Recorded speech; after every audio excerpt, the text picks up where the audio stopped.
Hey everyone, welcome to another episode of Wallet Wisdom, a podcast presented by Lake Michigan Credit Union. We are super excited for today's episode. As always, we are bringing you a ton of great content. We want to dive into financial wellness and how that really relates to you. So we're super excited. Thanks for tuning in.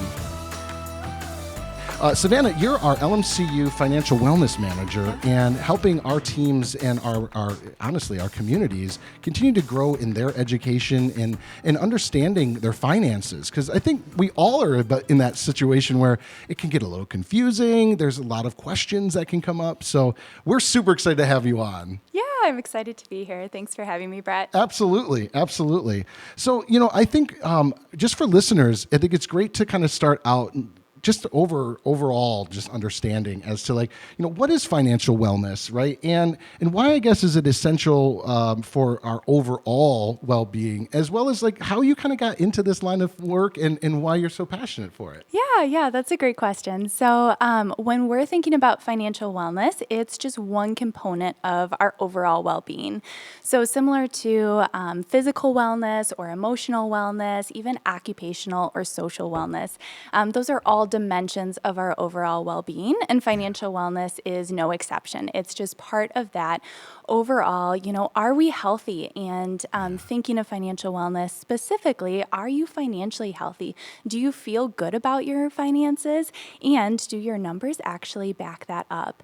And so when I think about the components of financial wellness, it goes beyond just do you know how to manage your money? Because it's easy to just learn more about money and to kind of know what you should do, but are you actually taking steps to... putting it into action. Exactly. Right, no kidding. There's a lot of information out there, and I'm sure for listeners, you may have already seen some of the stuff that's out there by us, but everyone's kind of talking about finances, but it's all about where we actually put action into place, right? Exactly. Yeah. So our financial wellness encompasses, how do we think about money? What's our money mindset? But then also, do we have the education around finances to be able to know what are those wise money moves that we can make? Sure. And then do we have the resources and tools to be able to act on those? I think we've all heard about the importance of having a budget, but do we have the tools to be able to monitor our finances and review that budget on a daily basis, Sure. weekly basis, monthly basis, and then are we putting those all of those things that we know about what we should be doing with our finances into action? For sure. And that itself, I know for myself, can be the confusing part too. I know the principles of what I should be doing, and I just know, though, I having that partnership or having an expert in my corner, if you will, right? I think those moments, that's where LMCU kind of comes around the whole situation and says, hey, we want to support you in these ways. So I guess, what are some common misconceptions people have about managing money?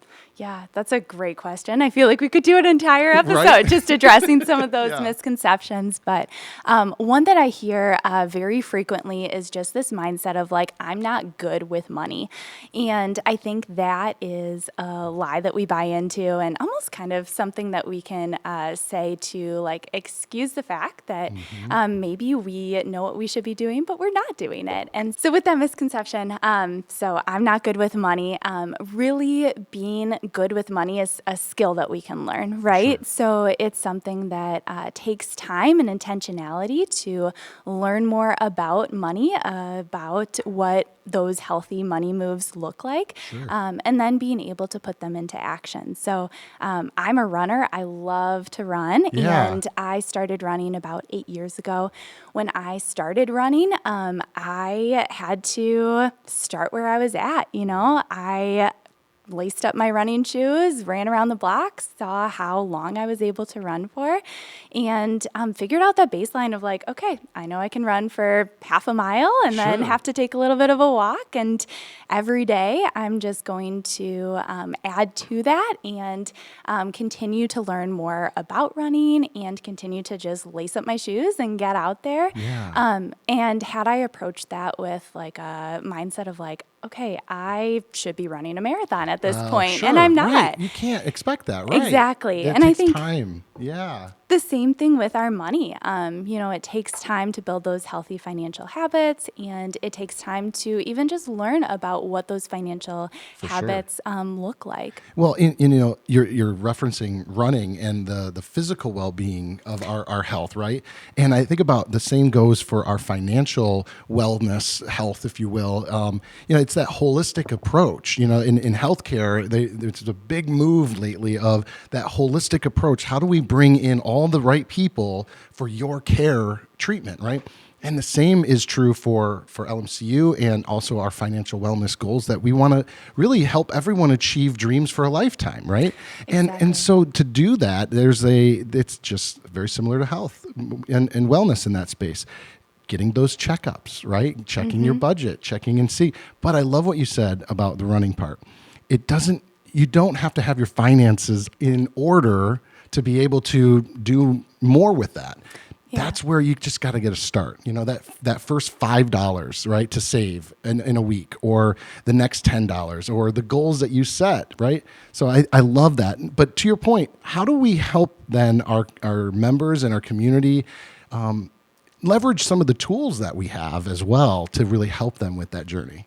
Yeah. So I mentioned the education piece, and I think when I think about my own financial journey, and financial wellness journey, I started out as a teacher. I taught sixth grade and loved being in education and helping those kids learn and grow. And when I came to LMCU, I had very little experience I had no knowledge of banking and very limited personal finance knowledge, and so I learned so much Sure. within the first few years of being at LMCU, and realized how much that education helped me feel more confident about knowing what I needed to do with my money, and then being able to make those choices to then follow through with those healthy money habits that I was learning, and learning about the different accounts that I could open up and different ways that I could be saving for my future. And so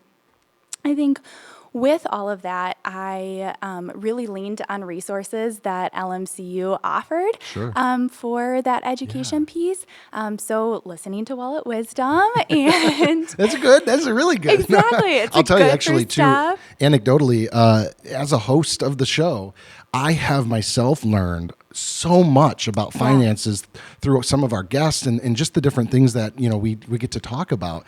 By no means am I the expert every day of the show, but I've learned so much just in this resource. But I'm sorry, I didn't mean to interrupt you, but you're right. No, that's great. Yeah. And I think this is just one of the things that we do to provide our members our non-members with educational resources around our finances. And so another thing is we have a financial wellness center on lmcu.org, which is amazing. We've got lots of different courses that you can go through. There's different money management tools. We've got a variety of different calculators and quizzes that you can take to kind of figure out where are you at with your finances and what are maybe some upcoming financial goals that you want to work towards. For sure. Well, and I'll tell you too, for those listening, check out those resource pages, because I'll tell you the tools are free and you can get in there and there's some really cool calculators, and not just like the calculators, right, that are just, I can figure out my savings. Those are there too, right?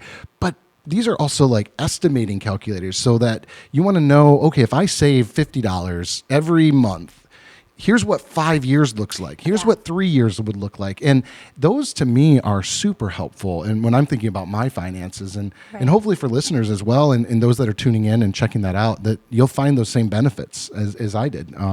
Because those quizzes, they're super eye-opening. I mean, you really start to identify where your financial goals are, and really where you're maybe either you're on the right track, or you realize, maybe I'm a little off and I need to get back on the track, right? So very true. Those resources are really valuable. Yeah, and I think something that's so important in wherever you're at with your financial journey, your financial wellness journey, being able to figure out exactly, where am I at right now, and just being open and honest about that, and not letting it be a source of like shame or discouragement, even if you're not kind of where you want to be financially. Yeah. And one of the things that we have on the Financial Wellness Center is a tool that's called Financial Health Check. If your income were to be cut, how long would you be able to live off of your emergency savings? Or how do you set financial goals, and do you work towards achieving them? So things that like that are just good kind of baseline behaviors with your money that you should figure out kind of where you're at.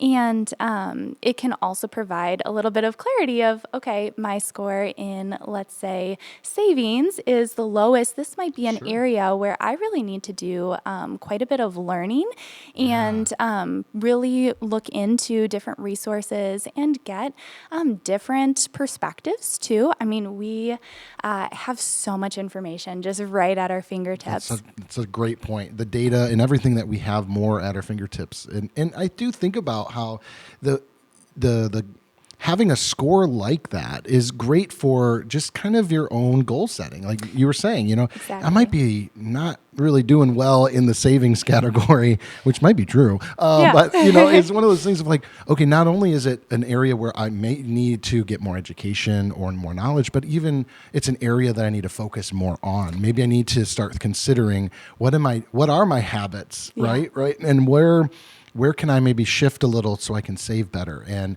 then you can see that score kind of grow, and it's a great kind of milestone marker, right?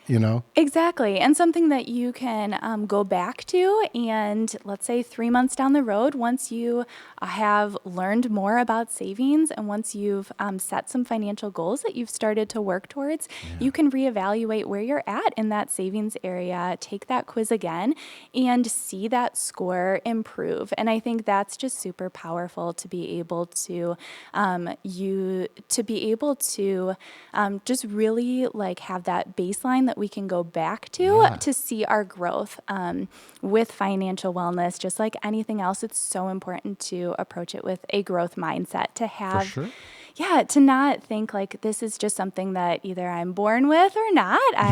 It's not a static it's not a static thing. And so just being able to approach it in a way that we're constantly learning and growing and knowing that there's time and room for improvement in whatever area you need to focus on. And really just setting those small achievable goals will build, and being able to hit those goals will build confidence over the long run. And again, like going back to the running, it's not, I wasn't expecting to jump from a half-mile jog around my neighborhood to being able to run a marathon. Like there's so many steps. It's a journey, in between, right? Exactly. It's one of those situations of like, and again, I think the analogy of running is perfect because it takes time and it takes endurance and it takes a little bit of that pushing through those moments. And, honestly, if anyone's listening or tuning in that runs, let us know in the comment if this resonates at all. But I mean, truly, there's that component of those major hurdles to have to push through. And it can be a bit of a mental game, and it is a lot of that discipline. And again, financial journeys are in the same space, right? You may start small, and it may be a bit of an exercise, and it may put you in a place where it's a little discomforting because, hey, I can't spend the same that I used to. I can't go and, get my coffee every single day. It's maybe some adjustments, but over time you start to gain the endurance, and there's a point of financial endurance. You start to become a little bit savvier. You get a little bit more confident with your money, and little by little you start to develop that. But no way, shape, or form does it just happen overnight. It's not a light switch, right? Exactly. Yeah. It takes months. It takes years to learn more about managing and making wise money choices, and then to actually put those habits in place to make those a part of your kind of everyday everyday thing. Absolutely. So I wanted to shift gears just a little bit as we kind of are talking about savings and our financial wellness. One big component of that, obviously, I love the test score and just being able to have for your personal sense. But again, just to clarify for listeners, it's not so much, that's not your credit score. That's just more of a test score for your own benchmarking. But along those lines, all encompassing with that in your financial wealth your financial wellness is the credit score. And right now, average credit scores I know have been kind of around 715, 700. Yeah. And I think for myself included is how can people maybe improve that credit score without maybe feeling that overwhelm? Because I think we're all feeling a little pinched on, groceries are a little up and this is a little more expensive. And so like trying to, be smart about our money. How can we do that? Right. And I think with a credit score, it's not necessarily an indicator of your financial wellness. You can be very financially healthy and maybe your credit score has gotten some dings, and vice versa. So it's not a direct assessment or not a direct reflection of where you're at on your financial journey, but it is incredibly helpful to have a high credit score, especially for when you're considering taking out a loan, whether that's an auto loan, whether it's a mortgage, and having that credit score be in that very good or even excellent range, which is anything above. So a 740 is typically seen as that very good range, and 800 or above is that excellent credit score. And if you're in those ranges, you're going to get the best possible rates, which is going to save you money in the long run. Yeah. And so being prepared with that higher credit score is just really important. But couple things, I think if I were looking at raising my own credit score, the first thing that I would do is go to annualcreditreport.com, and you can actually get a free credit report that you can look over and figure out if there's any errors. So oftentimes our credit reports do have errors, and so the first step would really just be figuring out, is this accurate? Is this really a reflection of all of the borrowing decisions that I've made, and are all of the things that I have done with my loans accurate? Is everything reporting correctly? So that's a big thing. Just figuring out, is this accurate? And then if it is, on-time payment history is the biggest impact of our credit scores. So making sure that even if you're not paying off maybe your full credit card balance, making sure that you're at least making that minimum payment on every loan that you have, whether it's a credit card, auto loan, mortgage, but those on-time payments are absolutely crucial for creating and maintaining a high credit score. Well, and a lot of times too, that score is that credit worthiness, or based off of a lot of factors, right, as to the risk association to the person that's going to lend you that money, right? Exactly. And to your point, if you're not on time, if you and I just had the arrangement that if I had a bagel every Friday, but it's $5, but you haven't paid me, but are you still getting the bagel? Over time, I'd be like, I don't know if I want to continue to give you that bagel. You're not going to give me the $5. So, it comes to that point of on-time payments. It's a huge factor. Absolutely. Yeah. So, in fact, I was going to just mention too, for those that are listening and tuning in, we be sure to check out some of our past episodes. We have some great content in there that dives even deeper into, some of our savings strategies and some of our debt reduction strategies, as well as, how to continue to improve your credit score. So really great resources to consider to have, and check out those past episodes too. So so along with that, I see, what are some healthy money habits if we're talking about how we can kind of start to make a change? So what are some of those healthy money habits that can lead to that long-term financial success? Yeah. So one of the other things that kind of answers the previous question as well is keeping credit utilization low. So if you have credit cards that have a maximum balance or Yeah, your yeah, credit you're limit, really- you don't want to get anywhere close to the top of that. So making sure that you're making keeping those balances as low as possible, ideally paying off in full every month. That's going to not only help your credit score, but it's also going to just be a healthy financial habit. You know, the less you're paying in interest, the better, the more money that you can save for your goals. And so, so that's a big piece of a healthy money habit. I think just getting really honest about where you're at. So Yeah. even if you're someone who kind of avoids finances, I know I was that way for a very long time where I might... They're personal. You know, it can feel like you're, you know, it's a vulnerability, right? To want to open up a little bit and say, hey, maybe I'm not where I need to be. Yeah. Yeah. So it's tough. Yeah. So being able to look at, you know, what are you spending money on, and what are those things that you are spending on, are they really the most important for you?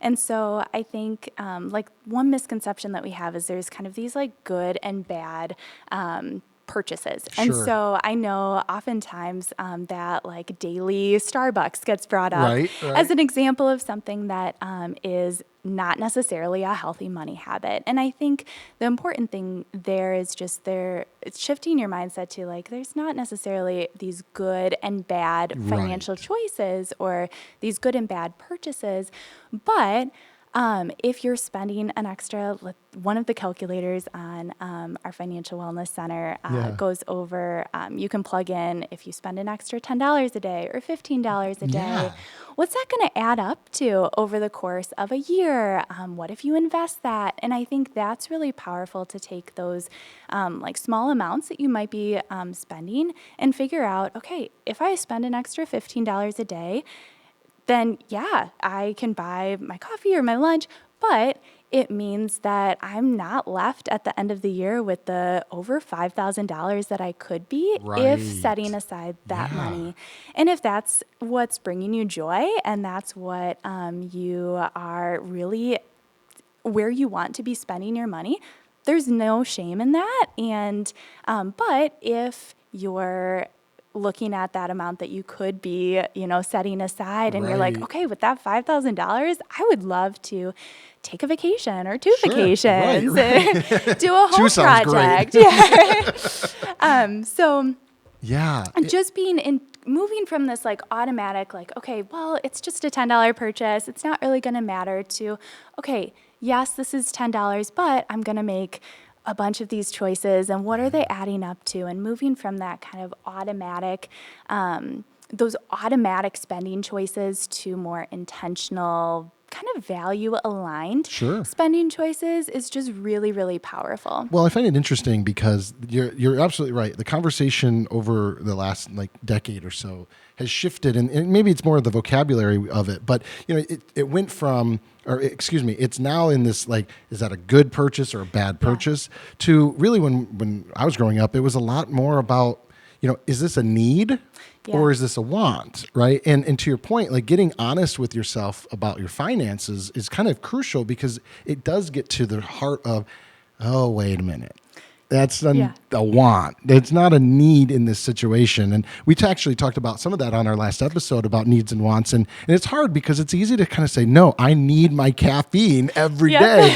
But when you really start to be honest with yourself and you start to really evaluate and looking for that, it turns into that it's a want. It's not a need. And how do I then reevaluate and say, okay, but I don't want to get rid of this completely. Okay, maybe it's twice a week I can splurge on it. But to your point, at the end of the day, if your budgeting is appropriated for that and you have the funds and you've budgeted accordingly and you have the means to do that, well, then that's great. That you can run the card or whatever you want to do because you've budgeted for it. But if you're still working to try and find that financial, like, you know, security and you're not feeling it now, some of those sacrifices, it's tough. I'm in the same boat. Yeah. Honestly, for those that are tuning in, I'm in the same boat. I'm thinking about what streaming services do I need? Do I need all of them? Do I need to reduce some of them? How can I start creating some margin in my finances so that I can do more of the things that I want to do and have that future kind of financial freedom, if you will? Exactly. And I actually love that you brought up that word margin. I think that's one thing that is incredibly important to work into our financial lives. Just because it eliminates so much stress when we're able to treat emergencies as inconveniences rather than crises. Yeah, that's a great And way so to put that. having an emergency fund, whether that's even if it's just $400, in a recent survey, 37% of Americans weren't able to cover a $400 expense out of pocket.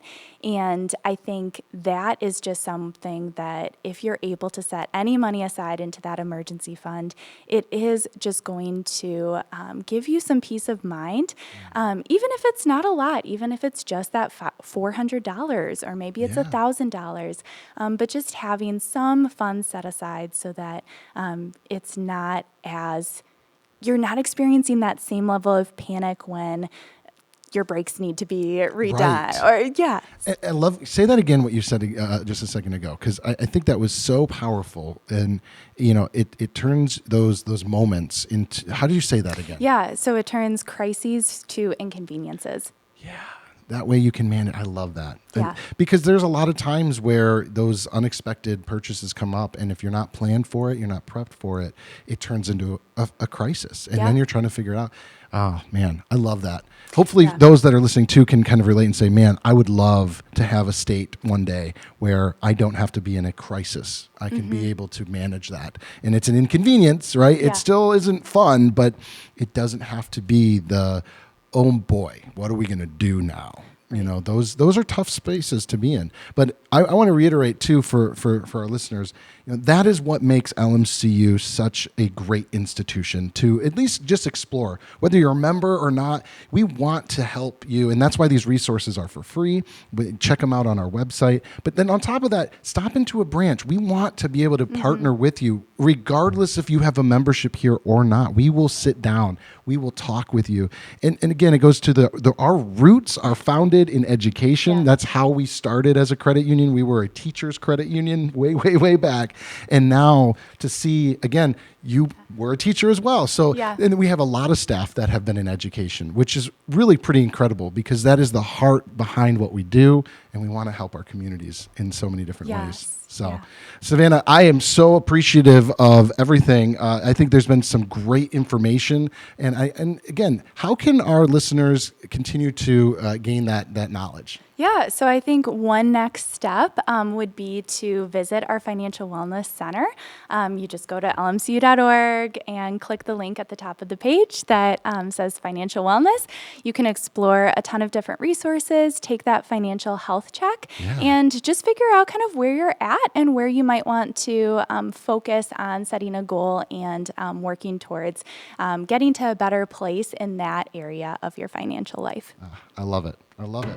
Well, thank you again. We're going to have you on every so often just to kind of have a little check-in and have listeners be able to again, hear of new tips and tricks and some of the fun things that we keep bringing because we do. We have a lot of great tools, and I think we got some more up our sleeve right now as well coming out soon. So stay tuned. But thanks again for tuning in, and be sure to follow us. We are subscribe, follow, and we will see you on the next one.